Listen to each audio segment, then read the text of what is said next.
BNP chairperson ও সাবেক প্রধানমন্ত্রী বেগম খালেদা জিয়ার দ্রুত সুস্থতা কামনায় বাগেরহাটে দোয়া মাহফিল অনুষ্ঠিত হয়েছে।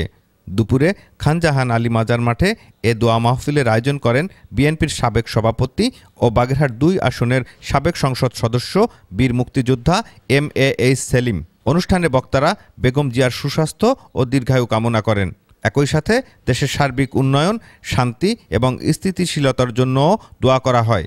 দোয়া মাহফিলে বিএনপি ও অঙ্গ সহযোগী সংগঠনের নেতাকর্মী ছাড়াও বিভিন্ন শ্রেণী পেশার প্রায় ১০ সহস্রাধিক মানুষ অংশ নেয়। এ সময় MAH সেলিম বলেন, বেগম খালেদা জিয়া দেশের গণতান্ত্রিক আন্দোলনের অন্যতম গুরুত্বপূর্ণ নেত্রী। তার সুস্থতার জন্য দেশ জুড়ে প্রার্থনা চলছে। আমরা বাগেরহাটবাসীও তার সুস্থতা কামনায় এই আয়োজন করেছি। মিলাদ মাহফিল ও কোরআন খতমের আয়োজন করেছি। আপনারা ১৬.৫ বছরে এখানে রাস্তাঘাট গর্ত হয়ে গেছে, কোনো ১ টাকার উন্নয়ন কাজ হয়নি।